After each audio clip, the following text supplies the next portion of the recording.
విద్యార్థుల హక్కులను కాలరాసే హక్కు కాలేజీలకు లేదన్నారు వైఎస్ఆర్సీపీ స్టూడెంట్ విభాగం అధ్యక్షుడు రవిచంద్ర. ఫీజులు కట్టడం లేదని విద్యార్థులను గేటు బయట నిలబెట్టడం ఏంటని ప్రశ్నించారు. చైతన్య కాలేజీ యాజమాన్యం గౌతమ్ అనే విద్యార్థిని గేటు బయట నిలబెట్టిందని ఆగ్రహం వ్యక్తం చేశారు. కూటమి ప్రభుత్వం వచ్చాక విద్యార్థులు మానసిక వేదనకు గురవుతున్నారని చెప్పారు.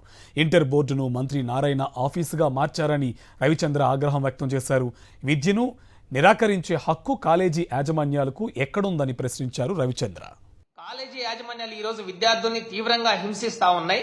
విద్యార్థుల్ని గేటు బయటకు పంపించి ఫీజు పే చేస్తేనే మీరు లోపలికి రావాలి, హాస్టల్కి రావాలని కాలేజీ యాజమాన్యాలు విద్యార్థుల్ని హింసించడం అనేది చాలా దుర్మార్గమైన చర్య. ఈ రోజు చైతన్య నారాయణ లాంటి వాళ్ళు, ముఖ్యంగా కూటమి ప్రభుత్వం అధికారం చేపట్టిన ఈ 7 నెలల కాలంలో నారాయణ గారు మంత్రి అయిన తర్వాత కార్పొరేట్ కాలేజీల ఆగడాలు పెద్ద ఎత్తున పెరిగిపోయాయి. ఈ రాష్ట్రంలో అడ్డగోలుగా ఫీజులు వసూలు చేస్తా ఉన్నాయి. సుమారు ఈ ప్రభుత్వం అధికారం చేపట్టిన 7 నెలల్లోనే కార్పొరేట్ కాలేజీలు నీట్ కోచింగ్ పేరుతో, ఐఐటి కోచింగ్ పేరుతో సుమారు 40% అడ్డగోలుగా ఫీజులు పెంచాయి.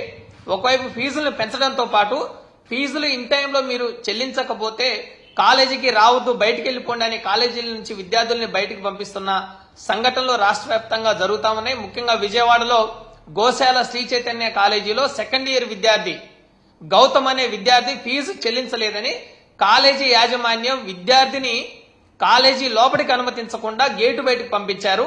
మేము 20,000 పే చేశారు ఆ తండ్రి, ఇంకో 50,000 పే చేస్తేనే మీరు కాలేజీలోకి రావాలని కాలేజీ యాజమాన్యం హుకుం జారీ చేసి విద్యార్థిని, ఆ విద్యార్థితో పాటు వచ్చిన తండ్రిని బయటకు పంపించి మీరు ఫీజు పే చేస్తేనే లోపలికి రావాలి, 50,000 ఫీజు కడితేనే లోపలికి రండి అని గేటు బయటకు పంపించారు. ఇది చాలా అమానుషమైన ఘటన. దీనిపైన ఇంటర్మీడియట్ అధికారులు తక్షణమే చర్యలు తీసుకోవాలని వైఎస్ఆర్ విద్యార్థి సంఘం తరఫున మేము డిమాండ్ చేస్తా ఉన్నాం. ముఖ్యంగా ఈరోజు కార్పొరేట్ కాలేజీ యాజమాన్యాలు నీట్ కోచింగ్ పేరుతో 3 లక్షల రూపాయల పైగా ఫీజులు వసూలు చేస్తా ఉన్నారు.